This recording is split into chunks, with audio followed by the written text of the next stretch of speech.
Pendidikan merupakan bekal utama untuk menyongsong masa depan. Berpegang pada prinsip itu, Diah Widuretno rela menempuh jalan berkelok untuk berbagi ilmu pada anak-anak Desa Panggang, Gunung Kidul. Semua bermula dari keprihatinan Diah terhadap nasib anak-anak di daerah Gunung Kidul. Di daerah yang terletak puluhan kilometer dari kota Yogyakarta itu, anak-anak kesulitan mendapat akses pendidikan.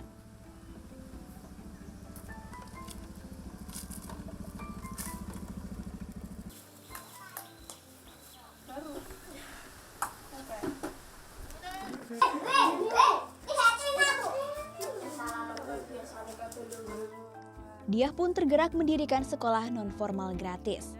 Bersama beberapa rekannya, 5 tahun silam ia mendirikan sekolah sumbu. Dunia mengajar memang tak asing buat Diah.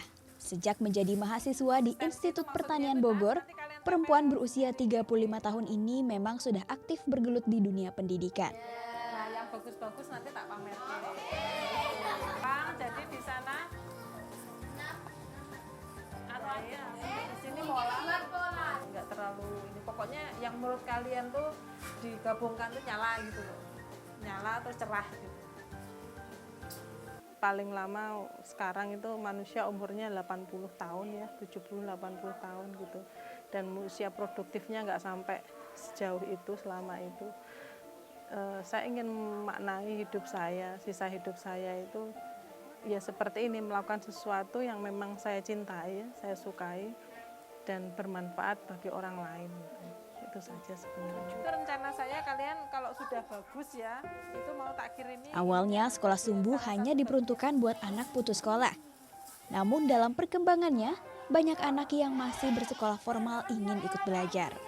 Tentu saja hal itu disambut gembira oleh Diah. Murid sekolah sumbu pun kian bertambah. Kini ada sekitar 30 anak usia SD dan SMP yang bersekolah.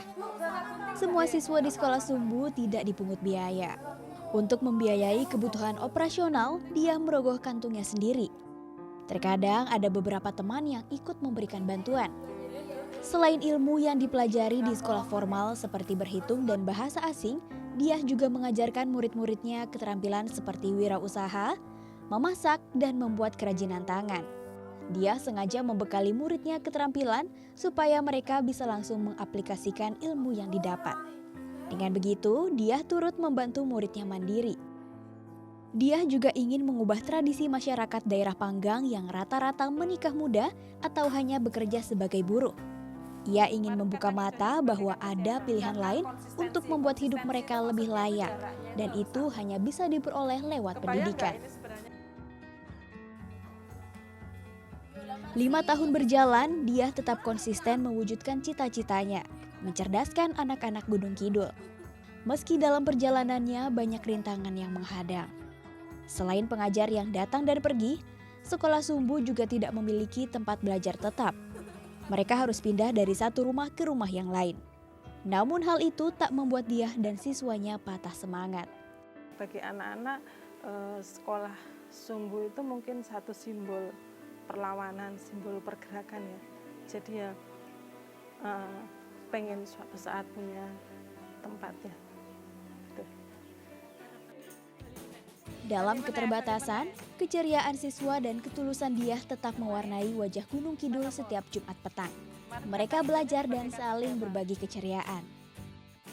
Ini bisa diajarin wirausaha gitu, lebih bisa mandiri sendiri, terus latihan disiplin, latihan hemat seperti menabung atau apa seperti itu. Tak berhenti di situ, Diah juga memberikan beasiswa bagi mereka yang berminat melanjutkan sekolah ke jenjang yang lebih tinggi.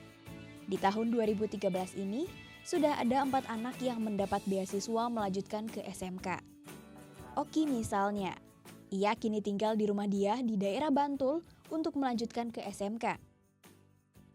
Keterbatasan itu ekonomi juga, kan ekonomi di keluarga saya juga tidak begitu mumpuni, dan jika nggak ada beasiswa itu juga paling saya juga tidak bisa masuk SMK sekarang. Cuma 2 bulan. Wali murid juga merasa terbantu dengan adanya sekolah gratis sumbu ini. Tidak dipunguti bayaran, dan tidak diambil apa-apa, itu cuma tenaga si bocah-bocah ya itu siap. Saya pokoknya mendukung supaya Sumbu Panguripan itu maju. Saya sebagai wali murid ya senang.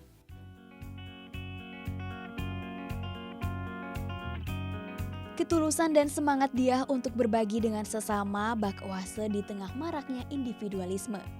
Ibu dua anak ini masih menaruh perhatian pada sesama meski telah disibukkan dengan rumah tangga dan usaha butiknya. Usaha Diah berbagi pengetahuan memberikan secercah harapan bagi warga Desa Panggang. Di depan sana ada esok yang lebih cerah. Ken Lintang, Adrian Zakari melaporkan untuk NET.